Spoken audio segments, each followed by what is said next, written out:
See, what I love is that as someone who introduces, I get an introduction. That's right. It is my pleasure to have you all here and to sit with you in what I feel is my temple home and our temple family. And so it's a hosting. So we offer you great hospitality. And it's my pleasure to introduce our next speaker. Her name is Bethamie Horowitz. And I've met her just briefly, but what I love about her the most so far is her name, which says so much, because Bethamie, as you know in Hebrew, is Bethamie, which means daughter of my people. And I can't think of a better name in the entire world than to carry the name of daughter of my people. And when you talk to her, and as you'll hear what she has to say, you'll understand that that truly is a wonderful birthright and legacy for her.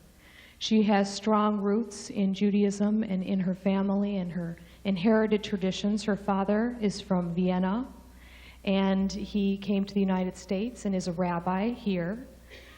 You did say something that was a little concerning. You said that you were a rabbi's kid, and you were sure that you didn't want to be a rabbi, having grown up as a rabbi's kid. This was very interesting.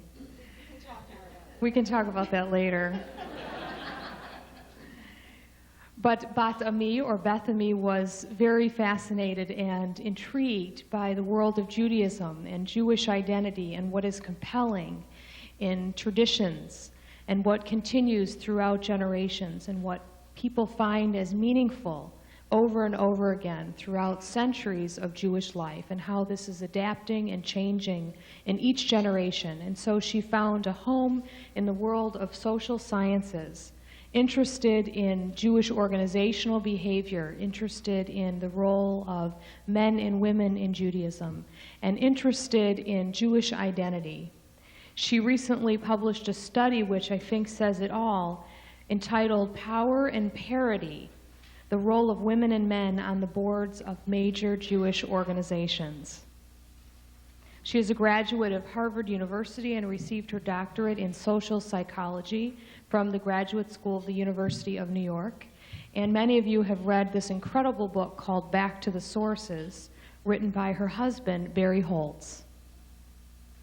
She has 2 children, Sophia, who was named after her mother, who is 14, and Ilan, who is 11. And I asked her this morning, because I knew I was introducing her, tell me what one of your passions are. And she said, well, I have so many, but I like to consider myself a dancer. I think you said a past dancer, but I didn't let you get it. I assumed you still. You were being humble in your heart. And described to me how she loves the beauty of movement and the dynamism of dance. And I thought perhaps this was the best metaphor for who Bethamie, or Bethamie, is, bringing together her love of dance. She is a dancer in the world of social sciences, and she is weaving together the complex relationships of Jews in American society, at times tumultuous and vague and distinct, and above all, incredibly intriguing, as she is witness to how the American Jewish community and Jews in Israel dance out their Jewish identity. It is my pleasure to introduce her. Bethamie, the floor is yours. I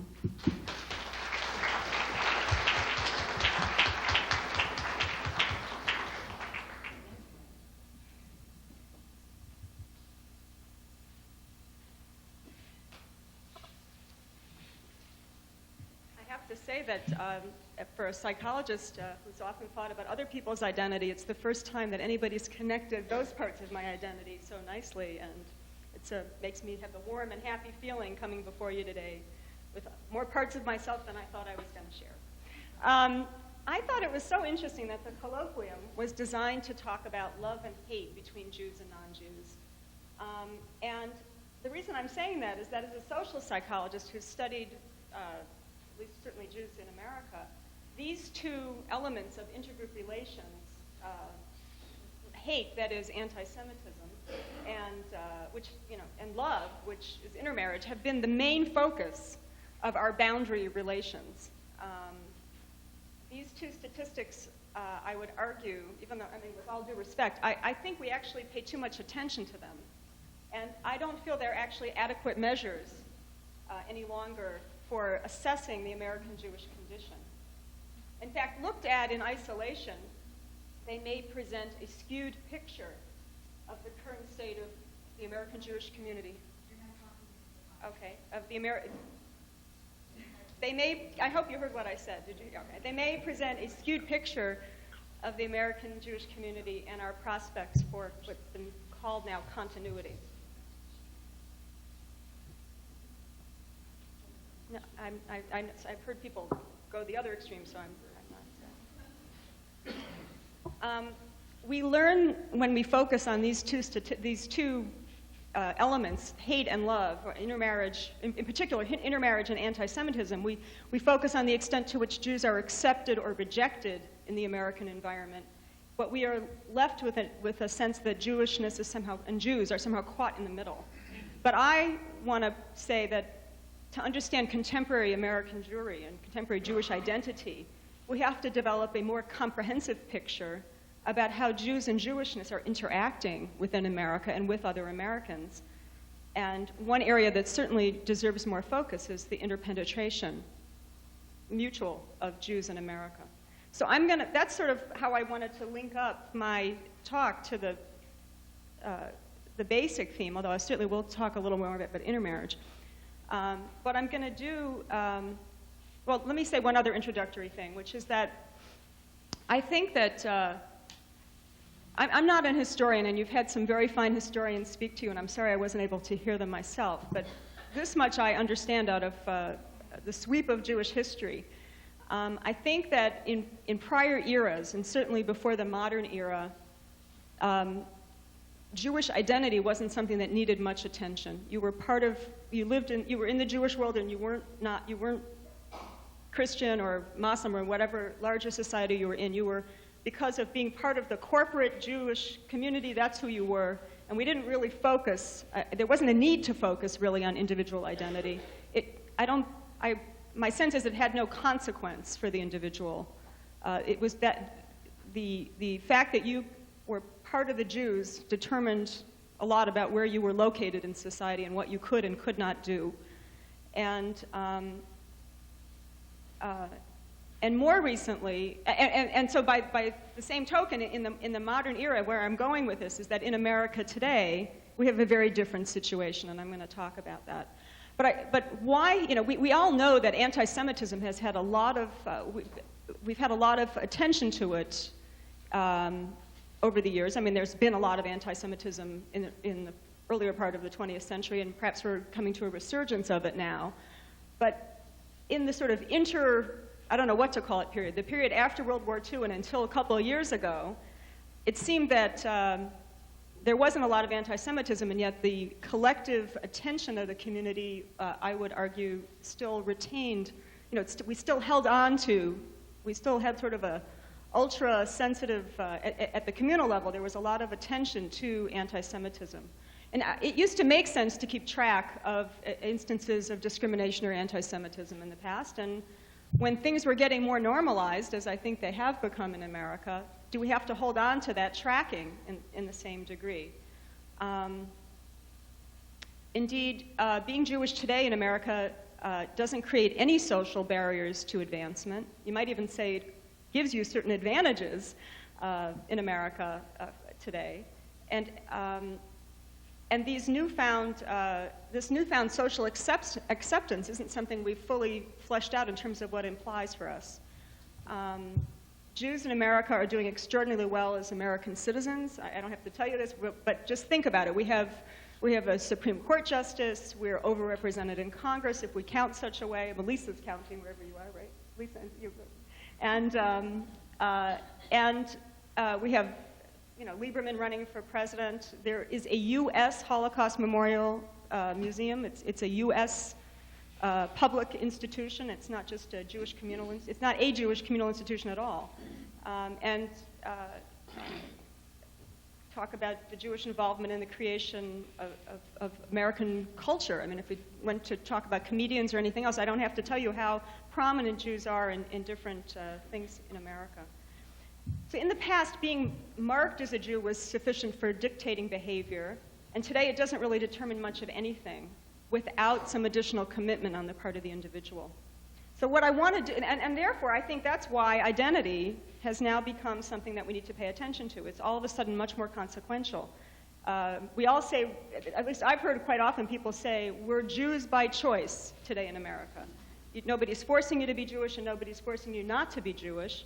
Well, if it comes down to choice, then what's going on with individuals and how they set up their lives? Why do they choose to do some things and not do other things?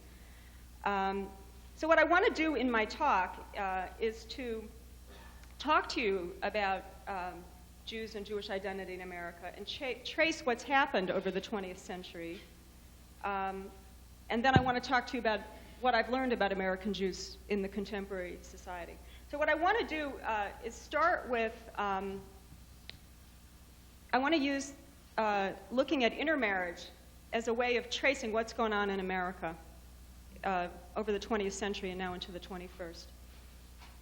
The intermarriage rates have changed dramatically over the century. Before World War I, marriages between Jews and non-Jews were so infrequent that when it did happen, it caused quite a stir. In 1905, a woman named Rose Pastor, she was kind of called the flower of the ghetto. She married James Graham Phelps Stokes, and it was reported on the front page of the New York Times.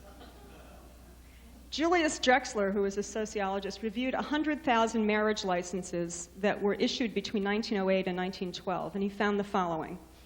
Jews overwhelmingly in-marry. They marry other Jews.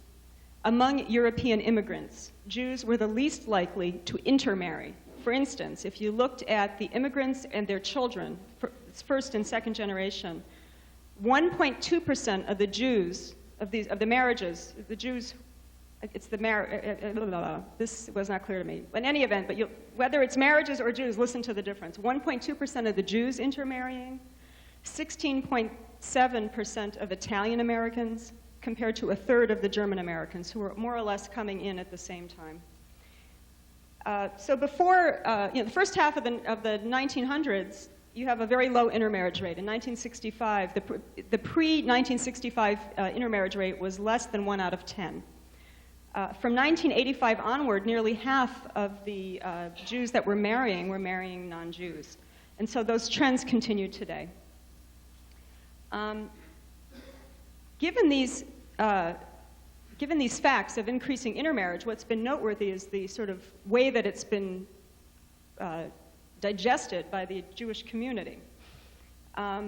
Before, in the World War I era, like when Rose Pastor Stokes married and those 1.2% of the Jews were intermarrying, the Jewish community viewed intermarriage as rather pathological or unusual. They categorized Jews as either being reluctant, rebellious, marginal, or emancipated, but they didn't view it as something that most Jews did.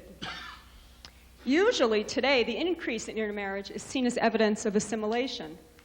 Intermarriage is viewed often by the Jewish community as the rejection or the shedding of any connection to Jewishness as one becomes American. And of course, that image was related to the fact that so many American Jews came over from Europe, mostly in the 1880s to 1920s period, and that group was not only were they that group was becoming American and was trying to integrate into America, and it was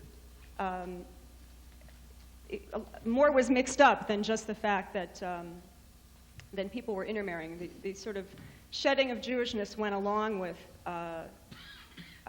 The attempt to become American looked like it was the shedding of Jewishness, and yet we know today that when people intermarry, they don't necessarily have to give up how they feel about being Jewish or their attachments to Jewishness. There is another explanation. I myself don't believe that the high intermarriage rates reflect a collective rush to marry out of Jewishness. I think the rates have risen because Jews are now freely interacting with people of diverse backgrounds. And sociologists call this explanation propinquity. For most Jews living in America today, the chances of even sneezing on somebody who wasn't Jewish are greater than they were in the 1930s. We just are mixing more with the rest of the world. There are geographers who look at the extent to which Jews cluster And if you looked at maps, if I could do a time series of maps that would show you how close together Jews were in the Northeast mostly at the turn of the century, and how that has progressively spread out, and Jews are more and more not living in the first settlement neighborhoods and moving out to the suburbs and beyond, and now into areas that aren't necessarily even urban related. That's the sort of, the chances of mixing Jews with anybody else are much greater, and that's what I'm talking about. So with this increase in the quantity, and probably the quality of interactions between Jews and other Americans, there's been an increase in the number of Jews who happen to end up with non-Jewish spouses. I mean, people go to school together, work together in jobs. It's no longer stratified the way it may have been. And the sharp rise in intermarriage between 1960 and 1990 and 2000 should not be viewed as evidence of disaffection or rejection so much as the change in the social location of Jews in America. Now, some of you are older than I am, but from where I sit, it's very hard to comprehend how much America itself has changed in the 20th century. For instance, a few years ago, I was quite shocked by the title of a book that I saw. It was called How Jews Became White Folk. It never dawned on me as a child of the 1950s that Jews weren't considered white at one point in America. And yet whiteness is a construction. And the fact is that in the first half of the 20th century, American society viewed Jews as an undesirable creed or race. The main race, the dominant race, was the Anglo-Saxon race. We didn't have this concept of white and black the way we have it so much today in America, and there's a whole growing literature on the social construction of race. Jews, along with Italians and Irish, were seen as non-Anglo-Saxon and in a lower social status.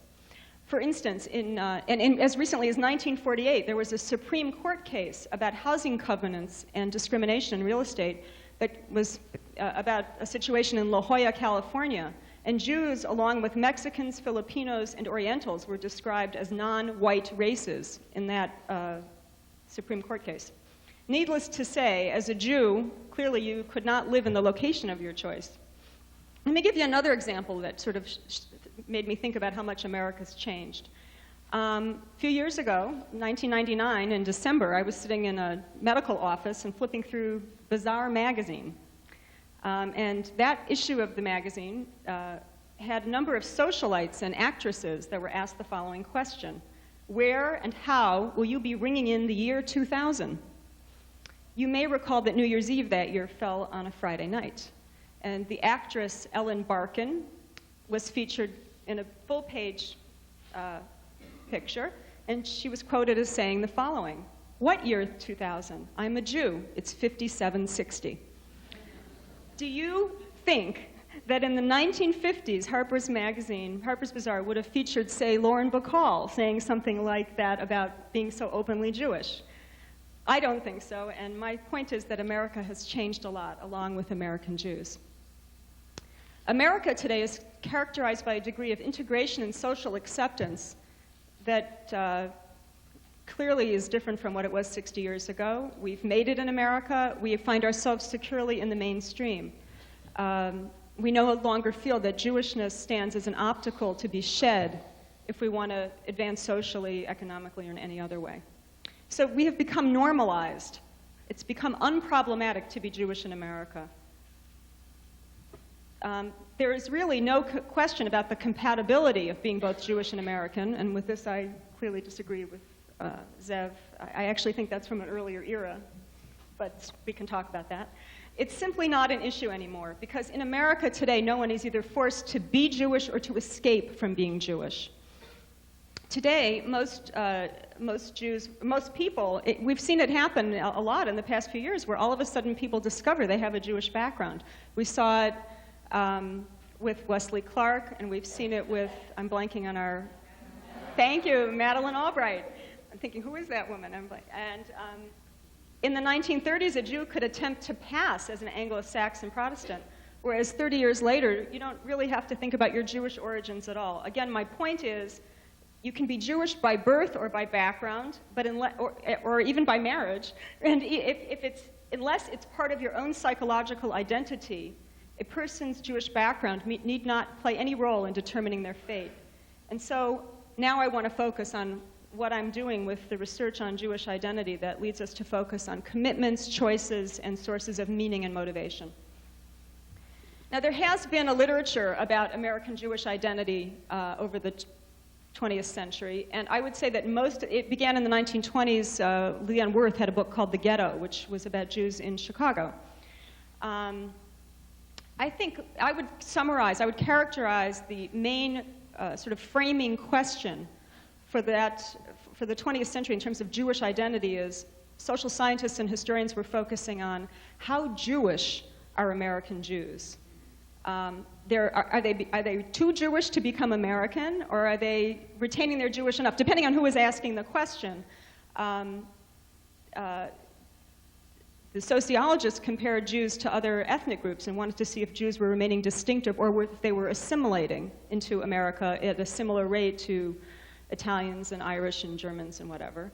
And I think the Jewish community was concerned about America being a bad place for Jewishness, and were Jews Jewish enough to still have some connection to the sort of authentic sources of Jewish life. But more recently, I would say since the 1990s, a new question has emerged. The old question was, how Jewish are American Jews? The new question is, how are American Jews Jewish?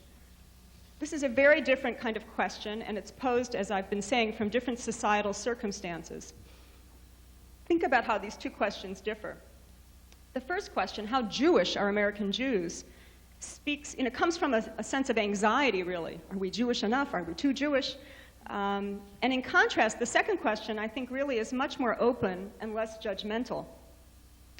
It's more exploratory. It allows that there could be multiple answers. There isn't a right or a wrong way. The anxiety about Jewish continuity is no longer embedded or embodied in the question. Indeed, I would say there's a confidence in the coexistence of Americanness and Jewishness that this formulation allows, and they're no longer necessarily seen as mutually exclusive. And I myself came to these questions when I was working for the Jewish Federation in New York, and realized that we knew very little about the Jewish identity of people my age and younger, and that the Federation agreed to sponsor some exploratory research that I conducted that led to this report called Connections and Journeys. It was looking at the identities of post-Holocaust Jews in America.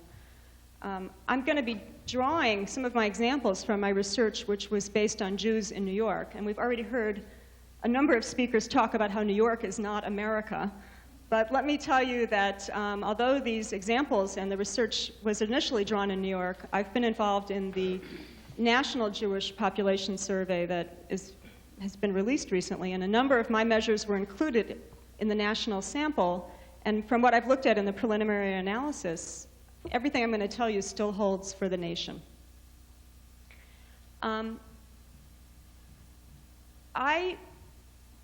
Before I get you to the findings, I want to tell you how I'm thinking about identity. There are three assumptions that have been built into a lot of the socio-demographic research about American Jews in the past 30 or 40 years, or from 1950s, 1960 to 1990, even in 2000. The old approach treats behavior or activity as an index of a person's Jewishness, and it doesn't directly examine anything about how a person feels on the inside. I call this the difference between the outsides and the insides. The outsides is what is observable by anybody, that you're lighting candles or paying money or attending or joining, anything like that. And your insides are what you would have to tell us about somehow, or we don't have access to them from the outside. So the second assumption is that the old approach focuses more on, or is built upon, what I call a normative, idealized image of what a Jew ought to be. A lot of the questions have been a series of religious or communal behaviors and practices, and we end up with a scale of most to least Jewish. Many people talk that way in their regular conversations. Oh, I'm I'm not a very active Jew. I'm a very, most to least, better to worse in some ways. And I call this, my shorthand for this, we had the insides and the outsides. That's my first point. This one is now called the ought and the is. And the third distinction that I want to talk to you about, the third assumption that the old research has been built upon, is that a person's Jewishness was viewed as static and unchanging. And clearly, I would say now we need a more dynamic picture. We need to be more cognizant of the ebbs and flows in people's lives and how many things change in people's lives, including the Jewishness. So let me go just a little more into each of these three differences, and then I want to tell you what I found when I used this approach, to what we gain in terms of learning about American Jewry. The outsides and the insides.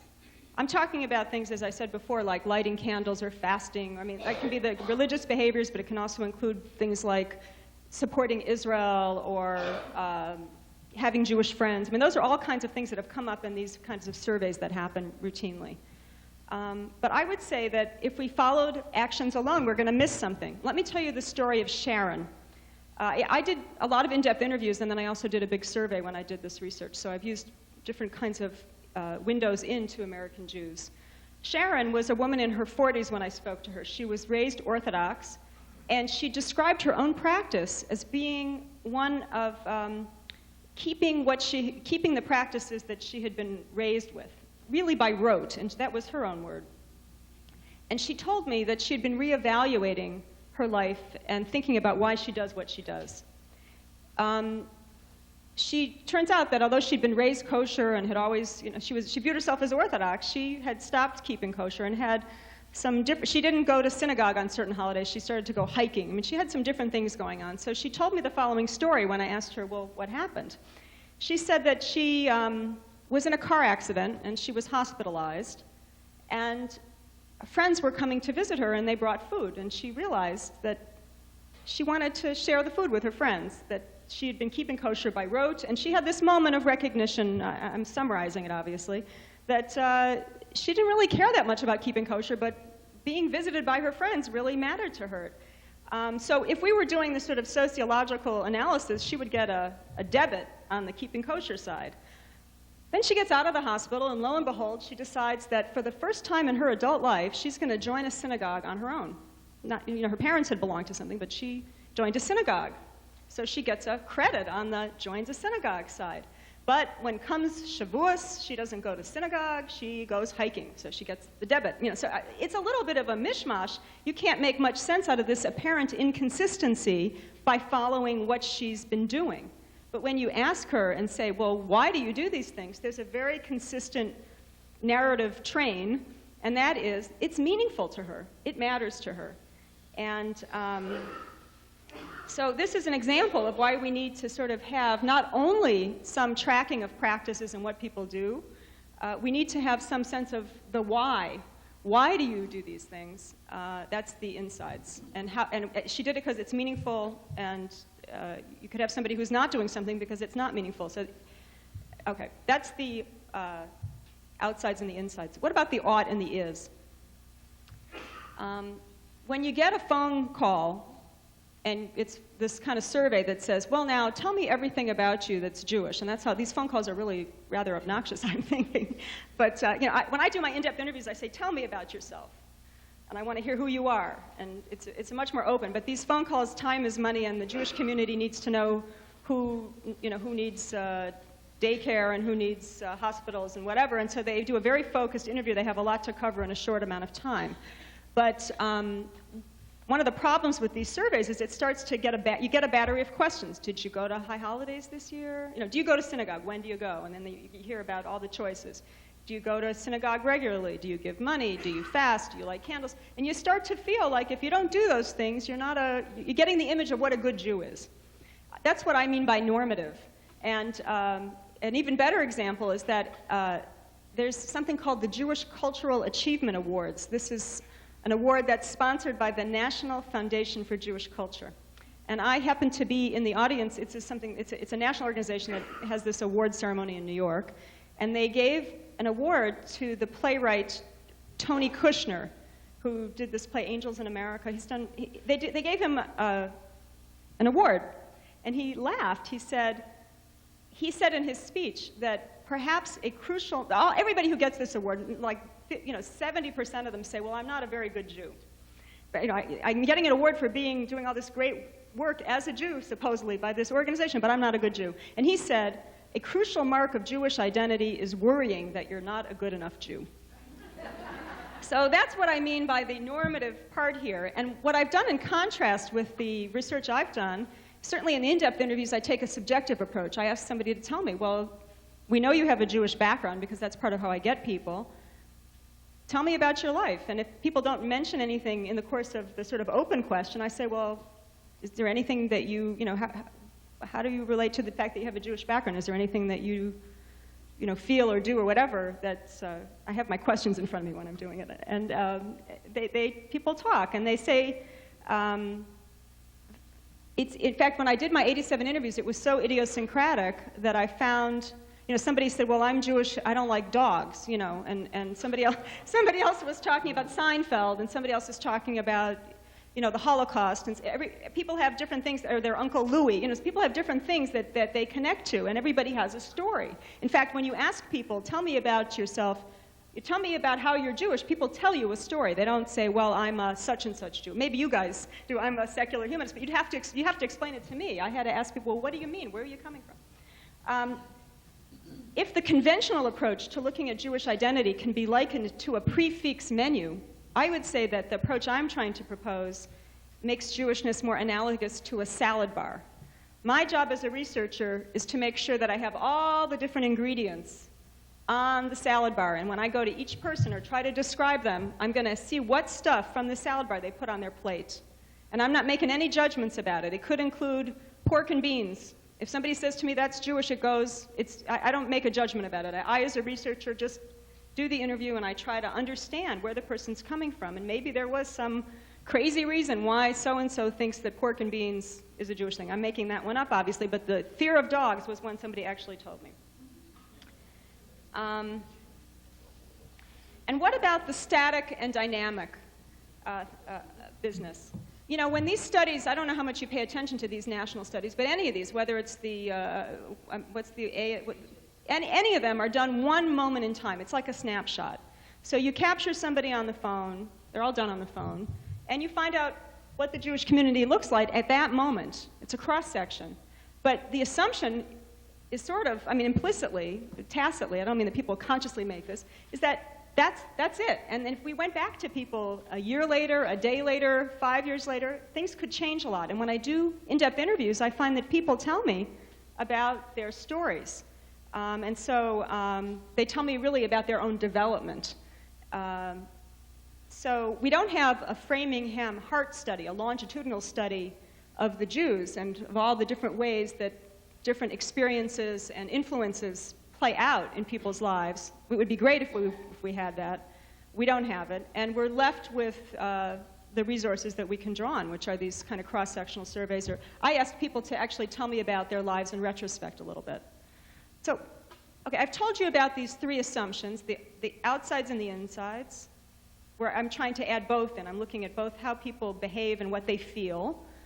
The ought and the is. I know that there's a normative idea out there that rabbis and different elements of the Jewish community have ideas about how we ought to be Jewish, but really I'm trying to pay attention at this point to how people connect with no judgment about it. And the third thing is the static versus dynamic. As much as possible, I want to have some understanding of the shelf life of the kinds of things people are talking about. What do we get when we take this into account? I'm going to now tell you about, I have two sort of sections here, and then I'll be done. So, and we're fine, right? Okay. Okay. Very fine indeed. Thank you.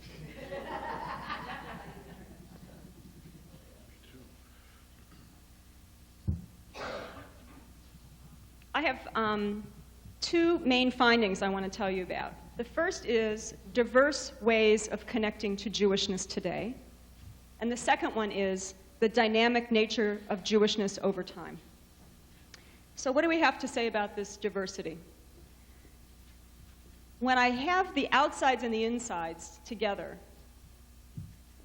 I had a bunch of different ways of expressing what the outsides were. I looked at religious practice, and I looked at what I called cultural and communal behaviors that were separate from religious practices. I didn't include anything about beliefs, which I now think, listening to some of the issues that I've heard discussed here, I would like to start including more about substantive belief. But I had these outsides, and I had the insides. I had how important is being Jewish in your life, and I had a bunch of different questions that sort of created I had about 7 or 8 questions that got at that question in different ways, and those questions ranged from being Jewish has very little to do with how I see myself. Somebody could agree or disagree with that. That was the one that was on one extreme, and the other was when facing an important life decision, I turned to Judaism for guidance. Okay, and I had a bunch of questions in between. I don't have them all in front of me, but people could be high or low on what I called centrality, how central is being Jewish in their life. And they could be high or low in terms of ritual involvement, and they could be high or low in terms of the cultural and communal activities. What I found was that there were 3 large clusters. When I put all these measures together, I had 3 large clusters of Jews. The ones that were high on everything, high on ritual, high on the cultural, and high on the attachment. And I call those people the intensively engaged. I had people that were low on all 3. I called them the otherwise engaged. They were indifferent about Judaism, but I'm assuming that they may have other things that engage them. And then in the middle, I had mixed patterns of engagement. Some people were high on some of these things and low on others, and the inconsistency, it was, in New York, it was a third of, each of these groups was a third of the population. I just looked at the national study. I thought it would be different, and it turns out that the intensively engaged group is probably about maybe 20 to 25% of the national population. And the largest group is the mixed patterns of involvement. And the group with which I called otherwise engaged had about a third of the American Jewish population. What we get if we don't do the outsides and the insides is you basically get 2 kinds of Jews. You get the very Jewish Jews and the completely assimilated. And you don't get the middle group. There's no way to get them. By default, if there is anybody in the middle, it's just explained by not being fully this and not being fully that. When we add in this internal experience, we get much more insight. First of all, we get to identify these people and a little more about what makes them attach in some way. The people in the middle, I had 3 different this is all exploratory still. I'm not wedded to this terminology, but I had people that were, some of the people were what I called subjectively connected. My father used to call them, with some disdain, the cardiac Jews. They felt Jewish in their heart and they didn't do anything. I actually don't view it in a negative way. I'll give you an example of a person like that. I interviewed a guy who's a musician. He'd been trained in the very fine conservatories and had played in Europe and had played in, he was a wind instrument, that's as far as I can go. And when I met him, he'd become famous as a klezmer musician. And I said to him, how did you, tell me about your identity, tell me about yourself. And he told me how he had this transformation from a person who viewed himself as a classicist to a person who became a klezmer musician. And his own background was very minimal in terms of Jewish connections. He was raised in Manhattan. They were a German Jewish family. They had a Christmas tree for many generations. His grandparents on one side were a bit more Jewish, but he didn't really feel any connection to that. And he was once asked to substitute for a klezmer group, and he felt all of a sudden sort of light bulbs go off. He'd always been attracted to jazz, and he felt that was, that was kind of black American. Not really his idiom, and when he got to the klezmer, he felt he could connect to this. He was an example of the subjective connection.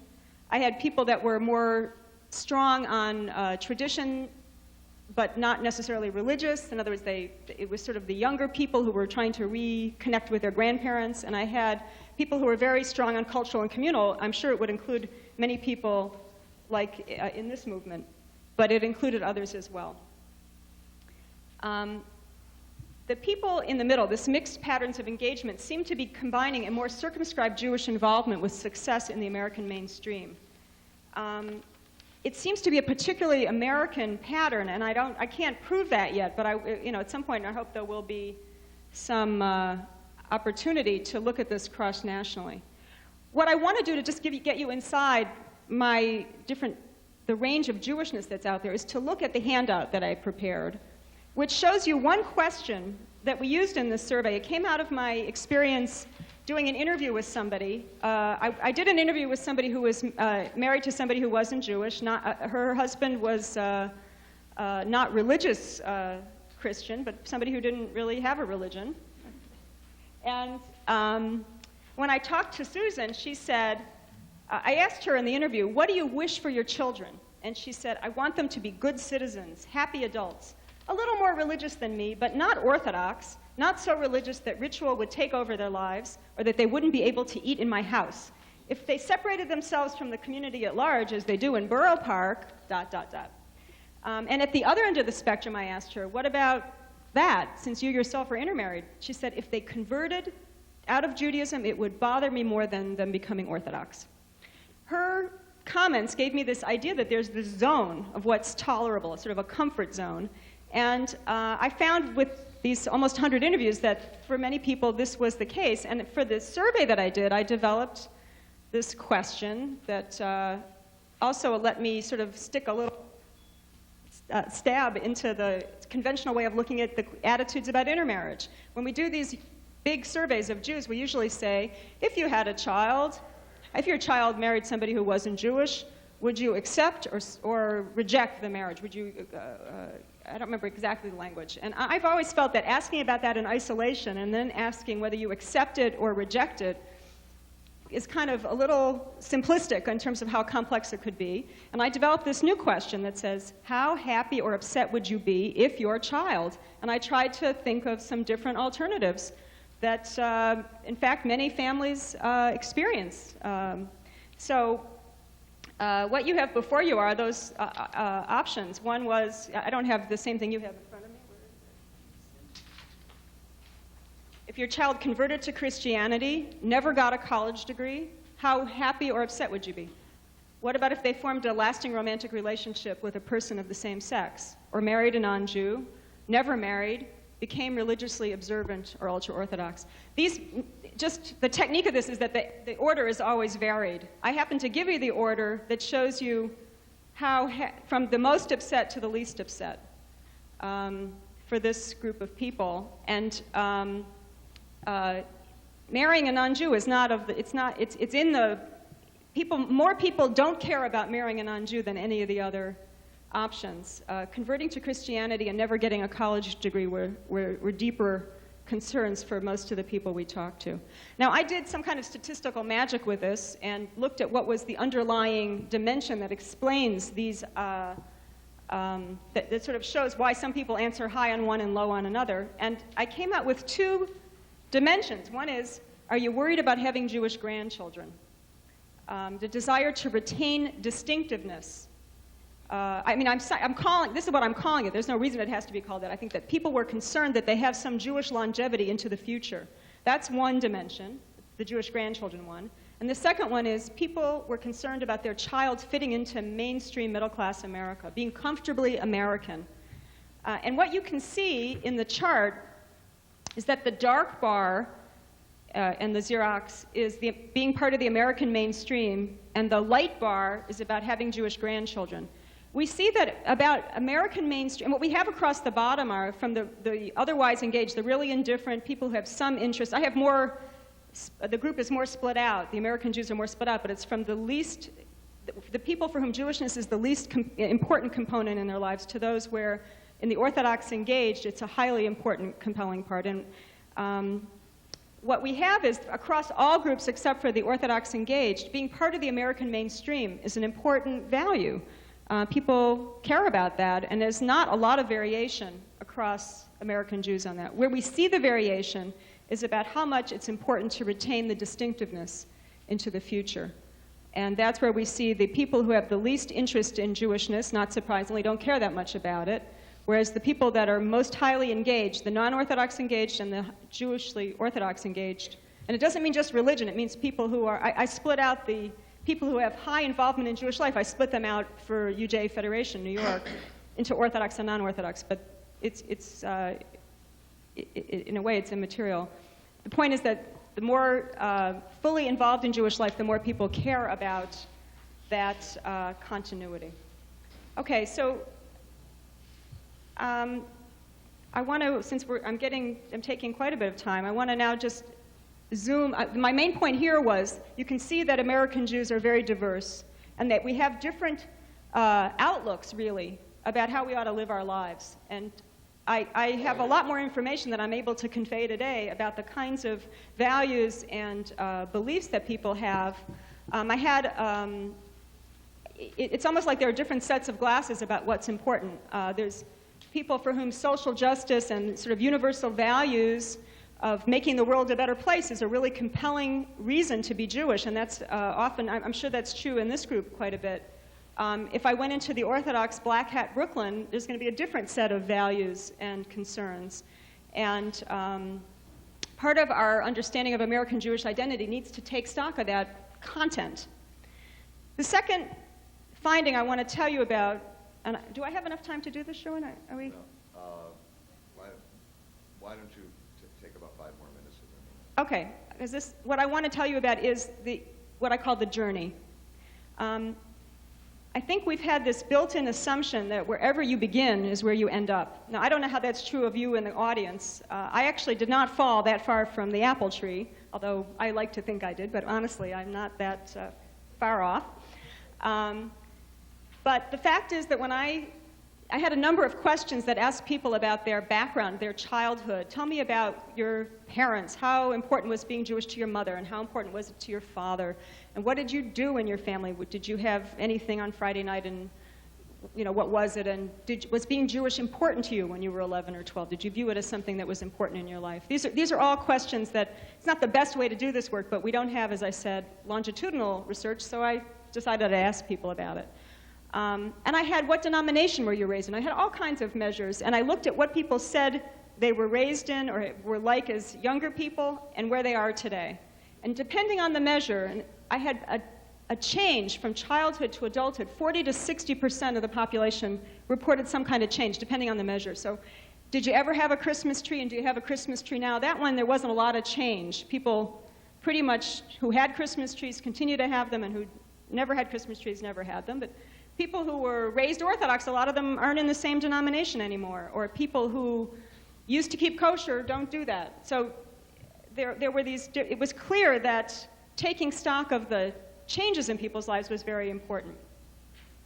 Now, because I also had the what do you feel, how do you feel on the inside, and what do you do, I got to check out something else. I think the assumption we've had since modernity, I would say, is that if practice declines, consciousness falls by the wayside. Now, what I'm finding in this research is that I have people who practiced a lot when they were kids, come from households where there was a lot of practice and it declined, but when they tell us about how important Jewishness has been in their lives and how it is today, it's rising. I have a third of my sample is in a pattern of Jewishness, a journey, which I ended up calling internal, because their Jewish consciousness and interest in Jewishness abides or gets stronger, but their practice remains constant or declines. I have some people, I have about 20% of the sample had increasing, sort of steady high journeys, and I had 20% had steady low journeys. And I had a third of the sample, 33% in the middle with this kind of internal journey, and then I had a little bit of people that were intensifying and a little bit that were declining. I thought it was really, it was a very interesting thing to learn that, and it points to the fact that these two findings, that we have mixed ways of relating to Jewishness, varied ways, and a lot of people are in the middle, and that the journey is this internal journey for most people, particularly those in the middle. It shows us how much the issues of boundaries, which I started with, intermarriage, focusing on intermarriage or focusing on anti-Semitism, don't really help us that much, because there's a lot of in this way, we're not so much, we don't have a hard and fast boundary, which may be part of the problem. We have much more fuzziness, and the sort of penumbra around who's Jewish and what does it mean is something we're having to chew on a lot. So the way I would summarize where we are with American Jews from the beginning of the 20th century until now is the following. In the past, I think that being Jewish was something you either had to be or you had to reject. And people that, for instance, intermarried were, there was a small group of people that would try to become American and just get away from that old stuff, and that's what they did. So we had this accept-reject dynamic. Today, we have a very different dynamic. Very few people, when you ask them, how do you feel about being Jewish, say anything worse than indifference. Most people are very positive or indifferent or neutral. I have 3% in my New York sample and about the same in the national sample that say they're negative about being Jewish. That's not self-hatred. Self-hatred was what we had in the beginning of the 20th century and through the 50s and 60s. We all know about self-hatred. That's something that, if you talk to, you hear Joan Rivers or any of the comedians Jackie Mason, there's a lot of sort of the self-Jewish hatred kind of humor there. What we have now is the difference between meaningfulness and indifference. If you don't care about being Jewish, it's just your background. It's wallpaper. And if you care about it, then you're going to pursue it. And that becomes a great challenge to our community going forward. Thank you.